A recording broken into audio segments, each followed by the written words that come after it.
It said that revenge is a dish best served cold, but I've always found it's better served with a side of water.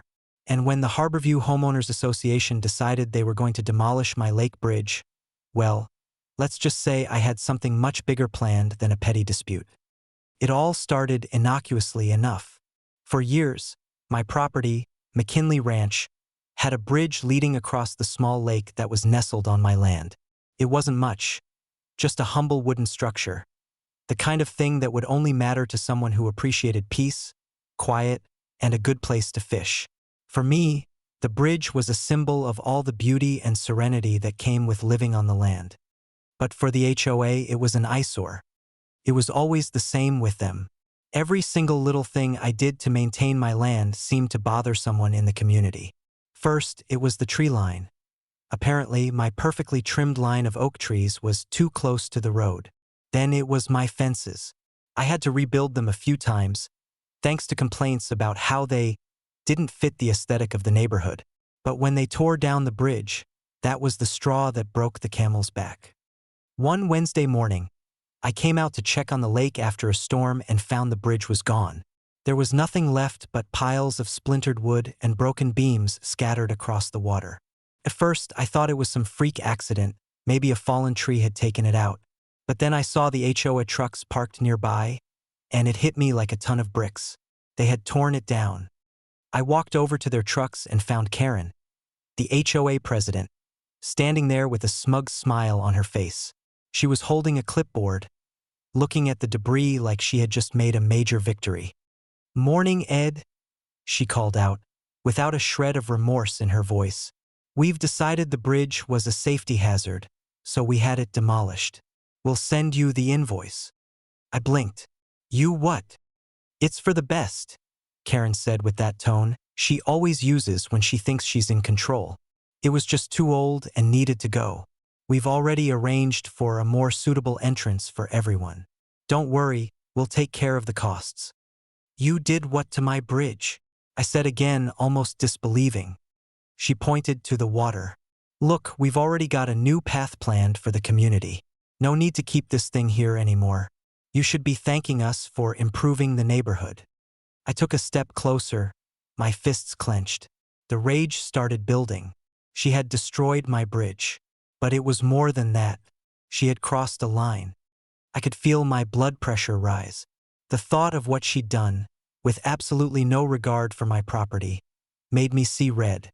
I had been polite for years, bending over backwards to make sure the HOA left me alone. But this was the last straw. "I'll tell you what, Karen," I said, forcing the calmness into my voice. "You may have destroyed my bridge, but I've got something you don't know about. You're about to see how real consequences work. Now, let me clarify, I don't normally do things in a fit of rage. But there are some things you just don't do, and messing with someone's property is at the top of the list." And Karen had no idea what she'd set into motion. The McKinley Ranch is home to a large lake, and beneath that lake is a dam I've controlled for years. It's a very basic system, but it keeps the water flowing at the right levels. I've never had a reason to really mess with it until now. Later that day, I walked back to the control room that managed the dam. It was located behind a stand of trees, away from the rest of the ranch, tucked out of sight. I pulled up to the control panel and looked out across the lake, remembering the dozens of times I'd sat by the water, watching the reflection of the sunset on the calm surface. But now my mood was different. Now all I could think of was the anger and frustration that had built up inside me. Without hesitation, I flipped the switch. For the next several hours, the water from the lake began to drain. It didn't happen fast, no sudden floods or dramatic waves, but slowly, steadily. The levels dropped, and the pond began to reveal more and more of the exposed earth. By the time I received the first phone call, the water had already dropped significantly. It was Karen. "Ed," she said, her voice shaking, "what did you do?" "Oh, I said coolly, "just taking care of my lake." "You can't do this," she shrieked. "This is insane. You're ruining the community." "Isn't it beautiful, Karen?" I said, smiling to myself. "You'll be able to see the full extent of your new safety measures now. No more bridge. No more pond. Just a big, empty wasteland for your beautiful resort. By the time she hung up on me, the water level had dropped enough to expose large swaths of the lakebed. And the worst part?